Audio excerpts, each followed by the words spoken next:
Labour के आंकड़े हैं 1.37 लाख रोजगार मैं मिले इसीलिए हैं। आपको मिनिस्ट्री ऑफ लेबर के आंकड़े हाँ, मैं हमारे आपको नहीं, लेबर आपकी के ही सरकार आंकड़े बता रही है। हूँ। केवल मजाक उड़ाने से सरकार नहीं चलेगी। मैम साहब मैं आपको लेबर के ही आंकड़े बता रही हूँ, मैं मजाक नहीं उड़ा रही बताइए हूँ। मैम, कौन सी प्रेस रिलीज है मैं मिनिस्ट्री ऑफ लेबर की जिसमें 2 आप करोड़ मेरे रोजगार को- मिले? मैं आपको अभी प्रेस रिलीज दे दूं? दिखाइए मैम। मैं आपको मैं प्रेस चैलेंज रिलीज- करता हूं मैं मिनिस्ट्री ऑफ आपको लेबर अभी की दे कोई देती हूँ, प्रेस सर। कॉन्फ्रेंस हो आप- जिसमें 2 करोड़ मैं रोजगार मिले आपको हो। अभी जो मैं बोल रही हूँ उसका प्रेस रिलीज दे सकती हूँ। मैम 2 करोड़ रोजगार अगर मिले हो मिनिस्ट्री ऑफ लेबर की कोई प्रेस रिलीज हो तो मैं आपको चैलेंज करता हूं। I am accepting a challenge and giving you the paper. Will you give me a public apology? Sure ma'am, I am giving you the For time. attacking me, will you ma'am give me a कोई public? Ministry of labour Sir, की press please release understand दीजिए what जिसमें Rajat 2 जी, करोड़ मुझे रोजगार लगता है मिले हो। मैं जो कह रही हूँ साहब, मैं आपको जवाब दे रही हूँ, आपकी अपॉलॉजी देंगे वो कागज हाथ में लेके? आप मुझे अपॉलॉजी दीजिएगा फिर। मैं जानती भी नहीं हूँ आप कौन है। You got your 2 minutes of fame, but I'll give you that paper. लेकिन ठीक है, बोलिए आप, सर। आप मुझे आपकी माफी की दरकार नहीं है, लेकिन अटैक करने से पहले थोड़ा स्टडी कर लीजिए।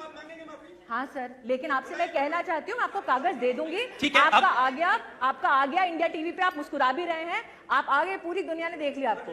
प्लीज मेरा आपसे निवेदन है। लेकिन कागज आपको, मैं गुमराह नहीं please। कर रही हूँ, मैं आपको आंकड़े दे रही हूँ जिसको क्वांटिफाई कर सकते हैं आप सर। सवाल पूछ लीजिए, बहस में मत आप करिए, राहुल जी पे अटैक से इतना गुस्सा हो जाएंगे, मैं नहीं जानती थी। नहीं, और please, राहुल जी please। भी अप्रिशिएट करेंगे आपको। अच्छा ठीक है, डोंट वरी। ये इस विषय को यहाँ छोड़ देते हैं, इस विषय को यहाँ छोड़ देते हैं। I don't mind you supporting Rahul Gandhi, sir. I did not know you'll get so hurt. No ठीक। problem. I'll give you the paper. नहीं, I'll give you the आप paper. गलत सही Sir, तो ये I'll बाद give में you तय the कर लेंगे। paper. हाँ, इसी मैं कह रहा हूँ, बहस मत करिए, आप सवाल पूछ लीजिए। आपने से जो भी लोग सवाल पूछना चाहते हैं वो हर सर, सवाल का यही जवाब तो देने के सवाल लिए नहीं तैयार है। पूछना, डिबेट करना। जी जी। हाँ, आपके पास माइक्रोफोन आने दीजिए। हाँ सर। हाँ, माइक आने। मैडम मेरा नाम आकाश जिंदल है, इकोनॉमिस्ट हूँ। आप टेक्सटाइल मिनिस्टर हैं। आपकी मिनिस्ट्री कन्वेंशनली एग्रीकल्चर के बाद हाईएस्ट एम्प्लॉयमेंट प्रोवाइड करती है, ये हम जानते हैं सब। जब से आपकी पार्टी गवर्नमेंट में आई है, चाहे महिलाओं की बात हो, चाहे मेल्स की बात हो, ग्लोबल रिपोर्ट्स है हमारे पास कि इंडिया के अंदर पोटेंशियल है 25% ग्रोथ का एम्प्लॉयमेंट में, सिर्फ आपकी मिनिस्ट्री के अंदर। आप भी जानती हैं कि ग्रोथ कितनी हुई है। आपकी और मोदी साहब की हम बहुत रिस्पेक्ट करते हैं, बट आप ये बताइए टेक्सटाइल मिनिस्ट्री ने जो एम्प्लॉयमेंट फीमेल्स को या इन जनरल इंडिया में दी है, क्या आप दिल पे हाथ रख के उससे सेटिस्फाइड हैं? हम बिल्कुल आपकी बात को एंडोर्स करेंगे। मैं आपको 2 चीजें बता सकती हूँ सर। आप इकोनॉमिस्ट हैं तो आप आंकड़ों पे जाएंगे। टेक्सटाइल कमिश्नर का एक ऑफिस होता है, आपको पता होगा। साल 2004 तक टेक्सटाइल कमिश्नर का ऑफिस स्टैटिस्टिकल ऑफिस हुआ करता था।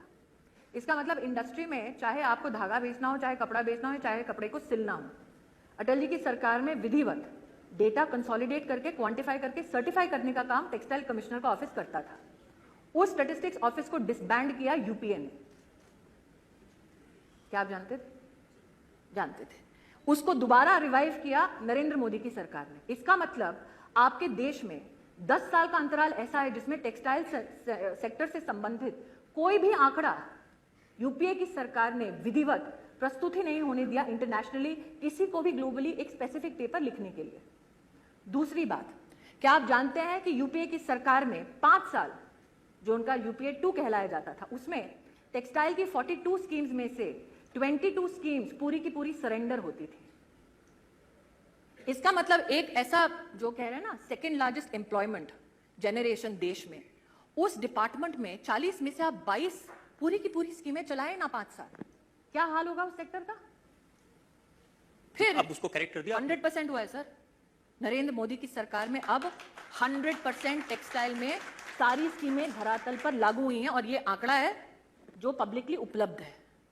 दूसरा, अगर आप टेक्सटाइल में देखें तो SC/ST जो मार्जिनलाइज्ड कम्युनिटी है, उनसे पूछिए कितना एंटरप्रेन्योरशिप है आपका, तो वो कहेंगे कि SC/ST का पूरा टेक्सटाइल सेक्टर में जितना स्कीम का पैसा था वो यूपीए की सरकार, गांधी परिवार की सरकार पूरा सरेंडर कर देती थी, इस्तेमाल ही नहीं करती थी। नरेंद्र मोदी की सरकार ने पहली बार SC/ST कम्युनिटी को एंटरप्रेन्योर बनाने के लिए 90% की सब्सिडी दी है सर। और ये आंकड़ा मैं धड़ल्ले से इसलिए कह रही हूं क्योंकि वो प्रमाण कर सकते हैं, प्रमाणित कर सकते हैं। तीसरा, आप बात कर रहे हैं जॉब पोटेंशियल की, जिसमें सबसे ज्यादा पोटेंशियल अपैरल सेक्टर का है, लेकिन शायद इकोनॉमिस्ट साहब आप ये नहीं जानते कि जितना इन्वेस्टमेंट के साथ जॉब का बाकी आप व्यू बैलेंस देखते हैं, 1 करोड़ के इन्वेस्टमेंट में 70 नौकरियां होती हैं, ऐसा एक माना जाता है अपैरल में, उतना ही मेडअप सेगमेंट में होता है। मेडअप आप जानते हैं क्या है? क्या है सर, बताइए ना। What is made up? You are nodding your head. What is made up? Cotton is not made up, sir. Cotton is not made up. Now the made up sector of India, when you look at the US market, is beating China any day. Narendra Modi की सरकार ने पहली बार made-ups के लिए और apparel sector के लिए with condition कि every 1 crore invested by the industry will provide 70 jobs, 6,000 crore का पैकेज दिया है पूरी इंडस्ट्री को। पूरा का पूरा numbers are available, entire subsidy is going by DBT, it's available on the textile commissioner's website। और यहाँ पे आने से पहले 10 मिनट पहले मैं पूरी इंडस्ट्री के साथ अपने मंत्रालय में बैठी थी। इंडस्ट्री में पानीपत हो, तिरुपुर हो या बनारस हो, पूरा का पूरा डीबीटी के माध्यम से सिस्टम चल रहा है। और आज अगर आप उसे क्वांटिफाई करना चाहें तो इंडस्ट्री ही आपको आंकड़े देगी। लेबर रिफॉर्म की जो चर्चा है, लेबर रिफॉर्म को हमने लोकसभा में पारित किया, राज्यसभा में लेके आए तो कांग्रेस ने उसको ब्लॉक किया। मैंने स्वयं जाके कांग्रेस के नेतृत्व से हाथ जोड़कर कहा, साहब जितनी फैक्ट्रियां वो भी बंद हो जाएंगी, आप रिफॉर्म को मत रोकिए। लेकिन उन्होंने उस बिल को राज्यसभा में पास नहीं होने दिया। आज हालत यह है कि फैक्ट्रीज, भले ही कर्नाटक में कांग्रेस की सरकार है तो प्रदेश की सरकार से जाके बात कर रहे हैं कि आप अगर चाहते हैं एम्प्लॉयमेंट तो कम से कम रिफॉर्म में आप हमारा साथ दीजिए, क्योंकि केंद्र में आपका लीडरशिप कांग्रेस का हमारी मदद नहीं कर रहा। यह हकीकत है सर आज जॉब की और टेक्सटाइल की इकोनॉमी की, जो मैं खुद आंकड़ों के साथ बयान कर रही हूँ। कांग्रेस के लोगों ने आपके टेक्सटाइल मिनिस्टर बनने पे बड़ी अच्छी टिप्पणी की। उन्होंने कहा कि जब शिक्षा में थी तो शिक्षा को सैफ्रनाइज करती थी, अब यहाँ क्या वो धागों को सैफ्रनाइज कर देंगी? ये आरोप तो आप पे भी लगा सकते हैं, आपका पूरा बैकग्राउंड है। और ममता बनर्जी का बयान मैंने देखा, उन्होंने कहा कि दिल्ली आपसे समझ नहीं रही और आप देश भर में कहते हैं कि बंगाल, उड़ीसा, बिहार। ममता जी से मैंने 2-3 दिन पहले बात की। भारत सरकार का टेक्सटाइल इंडिया का इवेंट होने वाला है 30 जून को, 1 और 2 जुलाई को गांधीनगर में, और बंगाल के प्रतिनिधि वहां आ रहे हैं। उनके फाइनेंस मिनिस्टर अमित मित्रा को तो लेटर है मेरे पास। लेकिन उनकी नाराजगी इतनी तो समझ रही है कि वो दिल्ली छोड़िए गुजरात आ रहे हैं। तो उनकी नाराजगी बहुत सारी। आप भी चिट्ठी मांगेंगे तो उसकी कॉपी भेज। नहीं, मैं चिट्ठी नहीं मांगूंगा, मैं तो चिट्ठी अपने साथ ही लेके चलता हूं। उन्होंने कहा कि आपने भी शायद उनको तलाक के बारे में उनसे कुछ सवाल पूछा था, जवाब में उन्होंने कहा कि भारतीय जनता पार्टी पश्चिम बंगाल में हिंदू धर्म का इस्तेमाल करके अपनी ताकत बढ़ाने की कोशिश कर रही है। देखिए ऐसा है कि वहां कलकत्ता लगभग 2.5 या 3 हफ्ते पहले मैं गई थी, तो मुझे एक मारवाड़ी समुदाय ने सम्मानित करते हुए कुछ माँ दुर्गा की प्रतिमा दी और एक स्वॉर्ड हाथ में दी। तो मुझसे सभी ने कहा, दीदी तुरंत आप इसको छोड़ दीजिए। मैंने कहा, माँ का आशीर्वाद कौन छोड़ता है? कहते नहीं, अभी हालात ऐसे हैं पश्चिम बंगाल में कि आपको हमने ये दिया तो कहीं ना कहीं केस हो जाएगा। हम माँ का तो मैंने कहा दीदी केस कर देंगे। मैंने कहा कि केस क्यों होगा? तो उन्होंने कहा, पिछले दुर्गा पूजा में तो माँ का जो विसर्जन होता है उसकी भी अनुमति हमें नहीं दी थी पश्चिम बंगाल की सरकार ने, उसके लिए भी हमें हाईकोर्ट का दरवाजा खटखटाना पड़ा था। तो हालात कैसे हैं पश्चिम बंगाल के, तो जनता से आप जाके वहीं पूछ लीजिए, हाईकोर्ट से पूछ लीजिए। यहाँ जो जनता इनसे ही पूछते हैं, जो लोग पश्चिम बंगाल के बारे। अब वहाँ पीछे एक महिला उनका हाथ उठाया, वो तो हाँ जी, माइक आपके पास आने दीजिए प्लीज।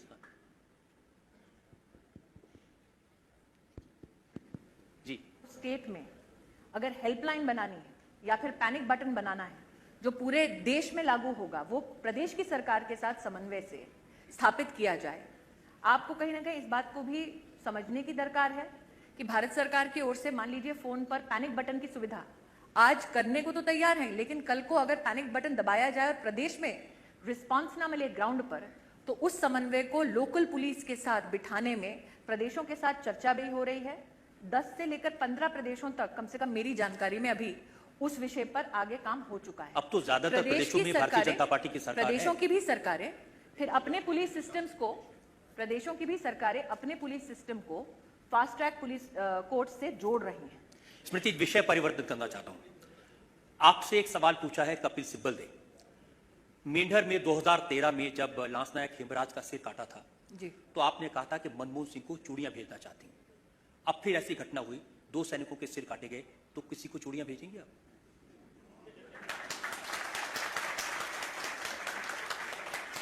मुझे खुशी है कि मेरी वजह से कपिल सिब्बल कम से कम बोलने तो लगे हैं, लेकिन ये कहना कि मैं किसको चूड़ियां भेजूं, मुझे बहुत ये भी खुशी है कि सिब्बल साहब को मेरी चूड़ियों में बड़ी रुचि है। जहां तक रिस्पांस का सवाल है, आज जब हम बात कर रहे हैं तो भारत के प्रतिनिधि इंटरनेशनल कोर्ट ऑफ जस्टिस में कुलभूषण जाधव का केस लेकर इस वक्त चर्चा कर रहे हैं जब आप और मैं ये वार्तालाप कर रहे हैं। सिब्बल साहब तो बहुत नामचीन लॉयर हैं। मैं उनसे पूछना चाहती हूं, किसी हिंदुस्तानी को अंतर्राष्ट्रीय कोर्ट ऑफ जस्टिस में न्याय दिलवाने के लिए उन्होंने अपना कितना समय समर्पित किया है। मैं उनसे पूछना चाहती हूं कि जब उनकी सरकार थी तो कितनी बार पाकिस्तान पर सर्जिकल स्ट्राइक हुआ है। एविडेंस तो हम भी मांग सकते थे, लेकिन ये तो सच लेकिन है ना? जब बात आई टेररिज्म की, जब बात आई क्रॉस बॉर्डर ऑपरेशंस की, तब हमारी पार्टी ने कभी ये नहीं कहा कि अगर आप कदम उठाएंगे तो हम दुश्मन से नहीं, पहले आपसे सवाल करेंगे और आपसे एविडेंस मांगेंगे। लेकिन स्मृति, ये तो सच है ना कि 2 सैनिकों के सिर काटे गए, उनके शवों को क्षत विक्षत किया गया, और ये सर्जिकल स्ट्राइक के बाद हुआ। मैं इतना ही कहूंगी रजत जी, ऑपरेशनल डिटेल्स के संदर्भ में कुछ बातें मैं सार्वजनिक रूप से प्रस्तुत नहीं कर सकती, ये मेरी कॉन्स्टिट्यूशनल मर्यादा है। लेकिन मेरी मर्यादा मेरी कमजोरी नहीं है, इस बात का भी आपको संकेत देना चाहूंगी। ना ही चुप रहना और मर्यादा में रहना इंटरनेशनली इस सरकार की कमजोरी है। लेकिन जैसे मैंने कहा, दोहराती हूं अपनी बात को, कि आज भारत का एक वकील प्रतिनिधि इंटरनेशनल कोर्ट ऑफ जस्टिस में एक हिंदुस्तानी के लिए न्याय मांगने भारत का पक्ष रखने गया। कपिल सिब्बल कितनी बार भारत का पक्ष रखने, एक हिंदुस्तानी को न्याय दिलवाने, अथवा भारत सरकार मनमोहन सिंह जी के नेतृत्व में कितनी बार न्याय मांगने के लिए हर सीमा तक पहुंच पाई, इसका जवाब मुझे अगर आप दे दें तो बड़ी कृपा होगी। नहीं, आजकल कोर्ट में जाते हैं, सबसे महंगे वकील हैं वो आजकल। सर, पैसा कमाने के लिए तो जाते हैं, राष्ट्र के समर्थन में उतरते हैं कि नहीं, ये चर्चा का विषय होना चाहिए। लेकिन ये एक ऐसा सवाल है जिसको लेकर के बहुत लोगों के मन में नाराजगी है। ये आप पूछना चाहते हैं? अगर आप ये सोचें कि इन लोगों से मैं जुदा हूं तो वो भी सही नहीं है, क्योंकि जितने हिंदुस्तानी ये हैं उतने मैं भी हूं और हमारे प्रधानमंत्री भी हैं। बस फर्क इतना है कि ये सवाल पूछ सकते हैं, आपको जवाब देना है। बिल्कुल, जवाब भी देना है वार्तालाप के माध्यम से। एक जवाब सर्जिकल स्ट्राइक में हो चुका है, लेकिन क्योंकि मैं कैबिनेट मिनिस्टर हूं इसलिए अपनी कॉन्स्टिट्यूशनल मर्यादा को भंग नहीं कर सकती। इतना भरोसा कम से कम आप जरूर दिला सकती हैं कि ऐसे ऑपरेशंस के संदर्भ में आर्मी चीफ अथवा विधिवत डिफेंस मिनिस्ट्री के प्रतिनिधि ही जवाब दे सकते हैं। अगर फिर लेकिन भी ये तो इसमें भरोसा दे सकते हैं ना लोगों को कि इसका माकूल जवाब दिया जाएगा। और ये भरोसा तो आपके पीछे है साहब, नरेंद्र मोदी जी के चेहरे में। ये हर हिंदुस्तानी को पता है, ये चेहरा वो भरोसा दिलाता है। ये चेहरा मेरे लफ्जों का मोहताज नहीं।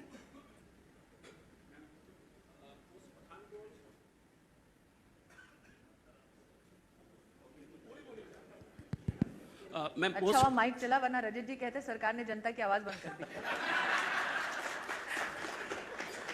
मैम, पठानकोट इंसिडेंट को अब 16 मंथ्स हो चुके हैं और हमारी जो तीनों फोर्सेस हैं उन्होंने मिला के 1000 करोड़ का फंड जो है वो गवर्नमेंट से मांगा था।